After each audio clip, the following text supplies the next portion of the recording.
Hello everyone. आज हम start करने वाले हैं केमिस्ट्री क्लास 10th का chapter number 4 carbon and its compound. तो आइए स्टार्ट करते हैं। कार्बन का जो सिंबल होता है, कार्बन को हम कैसे रिप्रेजेंट करते हैं? सी से। कार्बन का सिंबल क्या होता है? सी। ठीक है, ये हम सब जानते हैं। और कार्बन क्या है? It is a non metal. Carbon एक एलिमेंट है जिसका सिंबल है सी, और कार्बन क्या है? एक नॉन मेटल है। ठीक है, अब ये जो कार्बन नेम है, ठीक है, ये कहां से डिराइव हुआ? एक लैटिन वर्ड था कार्बो करके।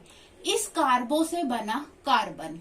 इस लैटिन वर्ड कार्बो में से हमने डिराइव किया हमारा वर्ड कार्बन, और इस कार्बो का मतलब होता है कोल। ठीक है, तो हमने, क्योंकि इस कार्बो का मतलब कोल होता है और हमारा जो कार्बन होता है ये भी क्या होता है? मेन कंस्टिट्यूएंट है कोल का, इसीलिए हमने कार्बो से क्या बना दिया? कार्बन बना दिया। ठीक है, तो कार्बन जो नेम है वो एक लैटिन वर्ड कार्बो से डिराइव किया गया है, और कार्बो का मतलब होता है कोल, क्योंकि कार्बन जो होता है कोल का मेन कंस्टिट्यूएंट होता है, मेन एलिमेंट होता है। ओके, नेक्स्ट आता है अमाउंट ऑफ कार्बन, कि कार्बन कितना प्रेजेंट है हमारे एटमॉस्फेयर में या हमारे अर्थ क्रस्ट में। तो अमाउंट ऑफ कार्बन जो होता है, जो प्रेजेंट है हमारे एटमॉस्फेयर में या हमारे अर्थ में, वो बहुत ज्यादा स्मॉल अमाउंट में हमें कार्बन मिलता है। सिर्फ 0.02% कार्बन हमें अर्थ क्रस्ट में मिलता है, और ये किसकी फॉर्म में मिलता है? In a form of coal, in a form of petroleum, या फिर in a form of carbonates, carbonates की फॉर्म में, CaCO3 लाइमस्टोन जो होता है।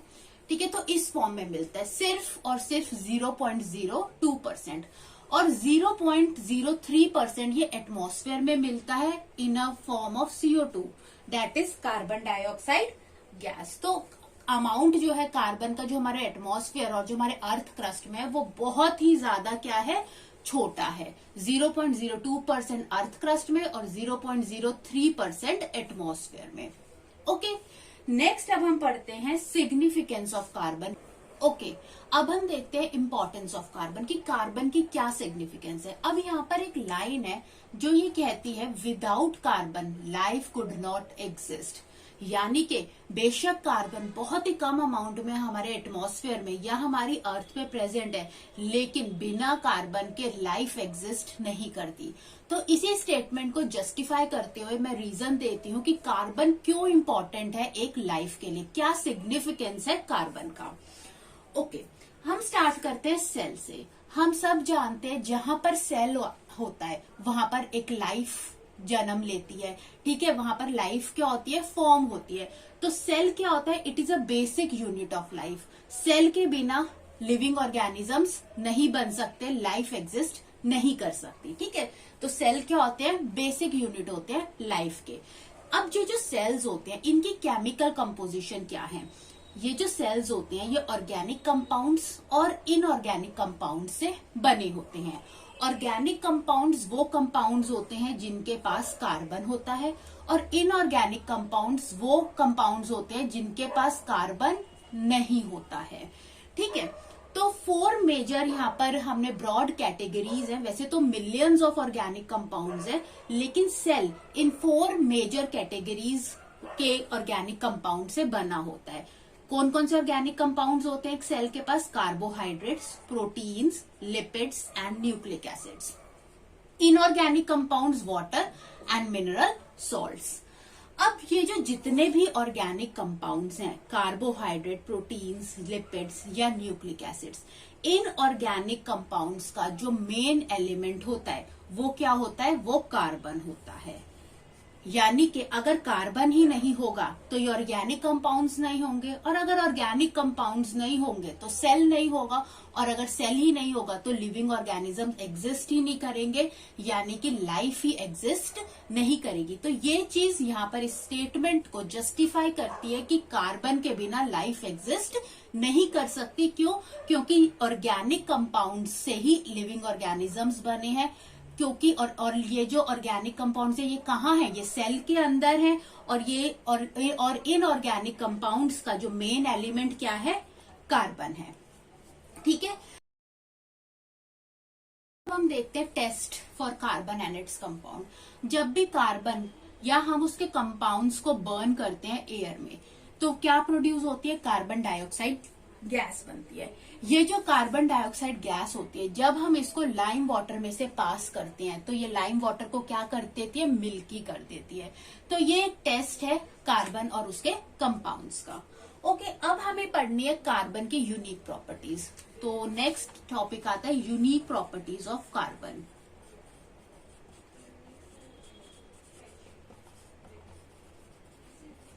कार्बन की दो इंपॉर्टेंट यूनिक प्रॉपर्टी होती है, जिसमें पहली आती है कि carbon is tetravalent in nature. So the first property is carbon is tetravalent. ठीक है, अब कार्बन है, कार्बन का सिंबल क्या है? C है। एटॉमिक नंबर क्या है कार्बन का? Atomic number of carbon 6। Electronic configuration क्या हो गई? 2 4। ठीक है, तो कौन कौन से शेल हैं? K shell and L shell इसके अंदर इन्वॉल्व है। तो अगर हम यहाँ पर शेल बनाएं तो ये न्यूक्लियस है, ये हमारा K शेल है। K शेल के पास 2 इलेक्ट्रॉन्स है। नेक्स्ट जो आउटर मोस्ट शेल है उसके पास कितने इलेक्ट्रॉन्स है? 4 इलेक्ट्रॉन्स है। तो ये हमने बना दिया आउटर मोस्ट शेल 4 शेल। तो ये हो गया K शेल और आउटर मोस्ट शेल है L शेल। K के पास 2 इलेक्ट्रॉन्स है और L के पास 4 इलेक्ट्रॉन्स है। अब ये एक अनस्टेबल स्ट्रक्चर है। क्यों? क्योंकि आउटर मोस्ट शेल में कितने इलेक्ट्रॉन्स है? 4, और हमें कितने चाहिए होते हैं? 8 चाहिए होते हैं, तभी एक एलिमेंट इनर्ट गैस कॉन्फ़िगरेशन को अचीव करता है। तो कार्बन के पास 2 ही रास्ते हैं, या तो कार्बन 4 इलेक्ट्रॉन्स को गेन कर ले या अपने 4 इलेक्ट्रॉन्स को लूज कर ले। लेकिन कार्बन ऐसा नहीं कर सकता। क्यों? क्योंकि कार्बन का साइज बहुत ज्यादा छोटा होता है। Size of carbon is very small. ठीक है, कार्बन का साइज क्या होता है? बहुत ज्यादा छोटा होता है। इसी वजह से वो अपने ये 4 इलेक्ट्रॉन्स ना ही लूज कर सकता है और ना ही गेन कर सकता है। तो उसके पास क्या बचता है रास्ता? कि वो 4 अपने इन आउटर मोस्ट 4 इलेक्ट्रॉन्स को शेयर कर ले किसी दूसरे एटम के साथ। इसीलिए वो क्या करता है? Carbon share its 4 electron with other atom to achieve noble gas configuration या to achieve inert gas configuration.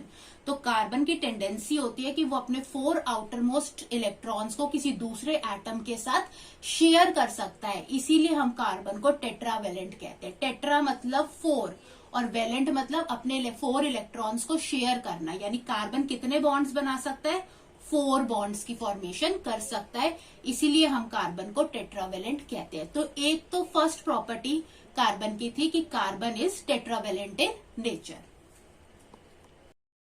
Okay, अब नेक्स्ट यूनिक प्रॉपर्टी जो कार्बन के पास होती है वो होती है कैटिनेशन।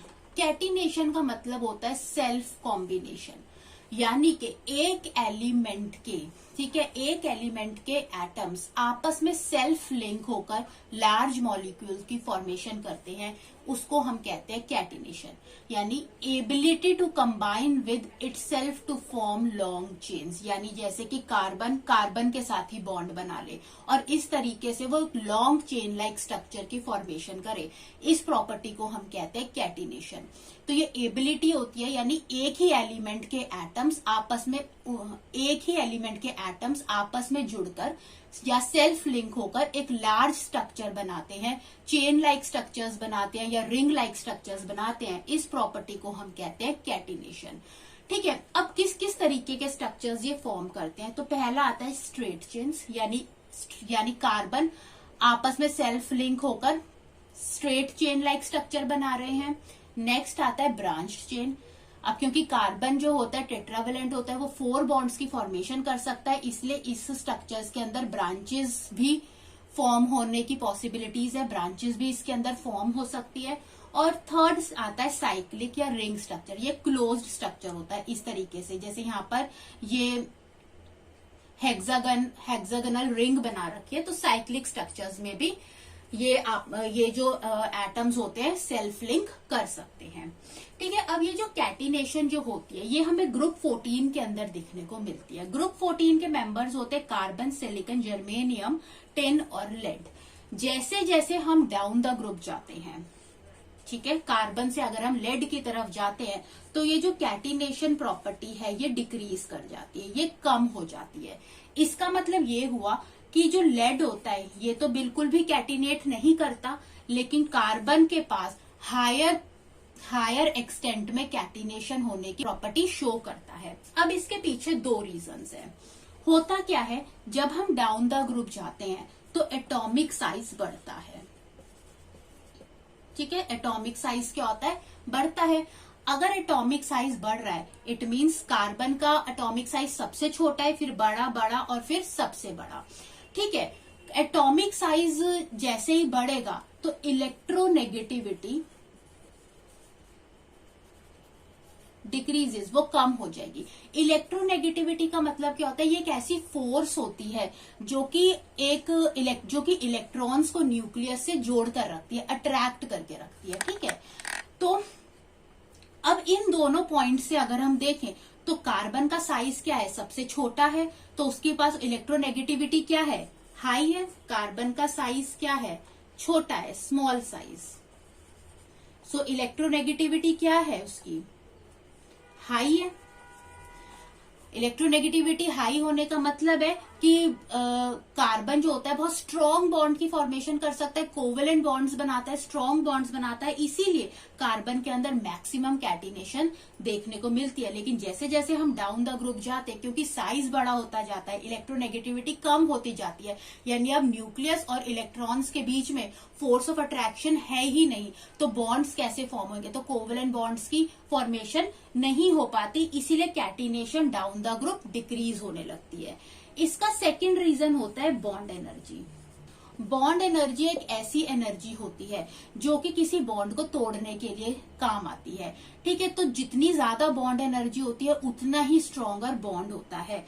और इन एलिमेंट्स में से इनकी सेल्फ लिंकिंग की, यानी कार्बन के साथ या सिलिकॉन अगर सिलिकॉन के साथ बॉन्ड बनाए तो इन बॉन्ड्स को तोड़ने की जो सबसे ज्यादा बॉन्ड एनर्जी है वो किसके पास है, कार्बन के पास है। That is 356 kilo joules mole inverse. ठीक है, 356 किलो जूल्स मोल इनवर्स। जितनी ज्यादा बॉन्ड एनर्जी होगी उतनी ही ज्यादा कैटिनेशन प्रॉपर्टी मैक्सिमम होगी। ठीक है, तो इसी वजह से कार्बन कैटिनेट करता है। क्यों, क्योंकि उसकी बॉन्ड एनर्जी सबसे ज्यादा है। इन सब एलिमेंट्स में से सबसे ज्यादा बॉन्ड एनर्जी कार्बन के पास है और कार्बन का साइज छोटा है, इसीलिए उसकी इलेक्ट्रोनेगेटिविटी भी ज्यादा है, वो स्ट्रॉन्ग कोवेलेंट बॉन्ड्स फॉर्म कर सकता है। तो ये थी इसकी second unique property, that is catenation. Okay, next आ जाता है अपरेंस। कार्बन जो होता है दो तरीके से हमको मिलता है, या तो वो हमको फ्री स्टेट में मिलता है या फिर हमें वो किसी और एलिमेंट के साथ कंबाइंड स्टेट में मिलता है। ठीक है, तो फ्री स्टेट में जो कार्बन हमें मिलता है वो डायमंड या ग्रेफाइट की फॉर्म में मिलता है, और कंबाइंड स्टेट में जैसे यहाँ पर कार्बन ऑक्सीजन के साथ उसने बॉन्ड किया तो कार्बन डाइऑक्साइड या कार्बोनेट्स दैट इज CaCO3, ठीक है, कार्बोनेट्स लाइमस्टोन इस फॉर्म में मिलता है। तो या तो वो फ्री स्टेट में मिलता है या फिर हमें कंबाइंड स्टेट में मिलता है। नेक्स्ट आ जाता है एलोट्रॉप्स ऑफ कार्बन।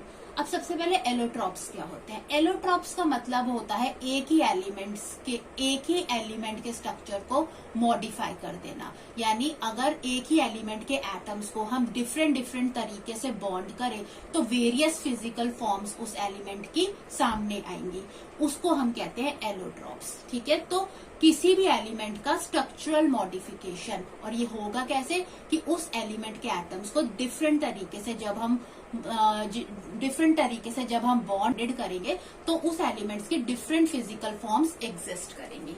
तो ये होते हैं एलोट्रॉप्स। अब कार्बन के 3 इंपॉर्टेंट एलोट्रॉप्स हैं, डायमंड, ग्रेफाइट एंड बकमिंस्टर फुलरेंस, जिसमें से हमें पढ़ना है डायमंड के बारे में और ग्रेफाइट के बारे में।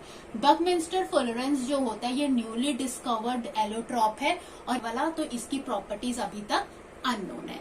तो एलोट्रॉप्स ऑफ कार्बन को हम नेक्स्ट क्लास में आगे डिटेल में पढ़ेंगे। ओके, तो अगर आपको अच्छा लगा हो ये वीडियो तो आप इसे जरूर लाइक करें एंड सब्सक्राइब करें। Thanks for watching.